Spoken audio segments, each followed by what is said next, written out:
Well, the crisis at the U.S. Embassy in Iraq has finally calmed down as demonstrators leave the area. Violence erupted earlier this week as supporters of Iran-backed militias attacked the facility.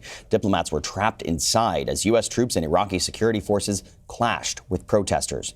The turmoil has highlighted rising tensions between the U.S. and Iran, with Iraq stuck in the middle, otherwise known as a proxy. Secretary of State Mike Pompeo slammed Tehran during an interview with CBS News chief Washington correspondent Major Garrett.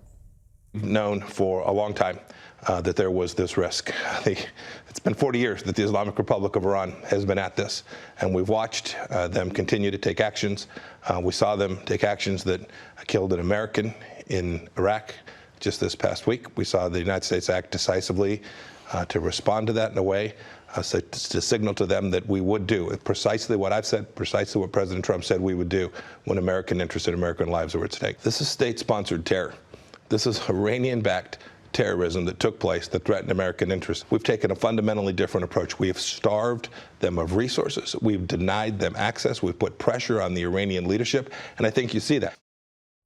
For more on this, let's bring in Matthew Kroenig. He's a professor at Georgetown University's School of Foreign Service, and he also worked on Iran issues at the Pentagon during the Bush and Obama administrations. Perhaps there's no one better to ask about this. So, Matthew, this is significant. We've seen tensions rising between the U.S. and Iran for months across the Middle East. Obviously, it's a long diplomatic relationship between the two countries.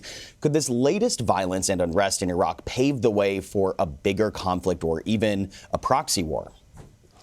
Well, it is possible that this conflict could escalate. It's important to understand that this conflict is taking place within the context of the breakdown of the Iran nuclear deal. The United States has been trying to put economic pressure on Iran to try to bring it back to the table. And Iran has been retaliating. It seized a British tanker, attacked Saudi oil facilities. And so this act at the embassy is its latest attempt to try to respond to the United States. And so it's hard to tell where it would go. I think Iran and the United States might continue in this back and forth proxy war. And at the end of the day, I think Iran doesn't want a major conflict with the United States, but it could spiral out of control.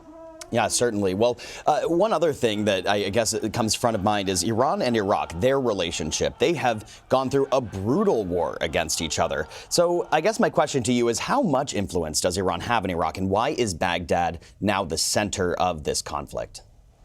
Yes, Iran has enormous influence over Iraq today. You're right, in the 1980s, they were bitter rivals when Iraq was controlled by Saddam.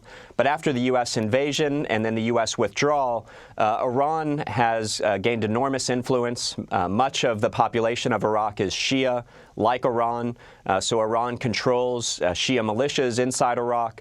Iran also has a lot of influence with Iraqi politicians, many of whom, it was recently revealed, are on the payroll of the Iranian intelligence services.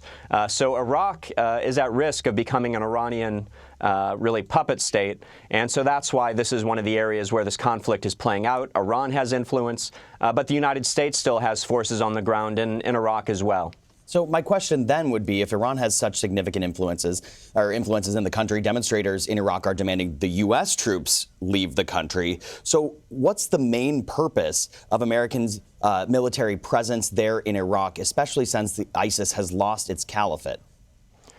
Well, I just want to say one thing on the demonstrations first. Over the past few weeks, as you and your viewers will know, the biggest protests have been anti-Iranian. Many Iraqis are upset at Iran's influence in Iraq, upset with the corruption. They want Iran out. And it's just been in the past couple of days that we've seen these anti-American protests. And so we shouldn't confuse those with popular uprisings. These protests were backed by Iranian militias. So this was really an Iranian state action.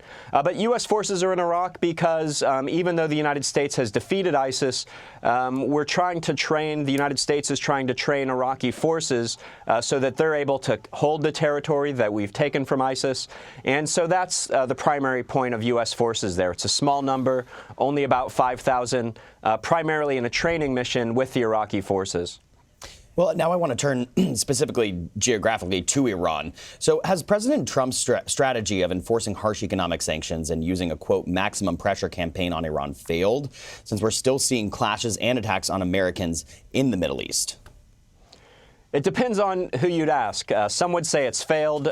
Some would say it just hasn't worked yet.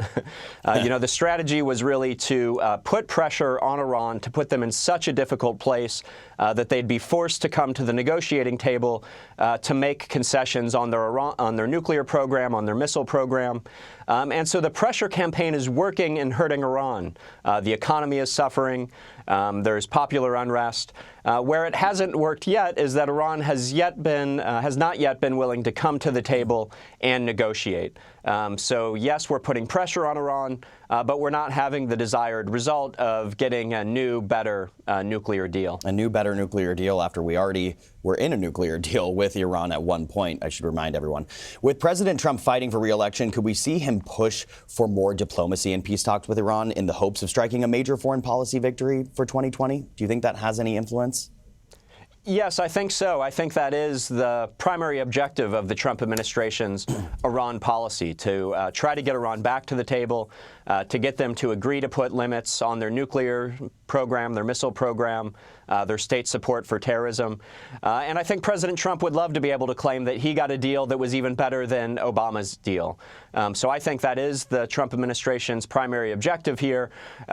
So far, we're not making much progress, so we'll have to see how it plays out over the coming months. But I think that is the goal, to get a big deal that the Trump administration could claim as a win, both for the re-election campaign, but also for U.S. security interest in the Middle East. Yeah, whether or not they will reach a better deal is certainly up in the air. Matthew Kroenig, thank you.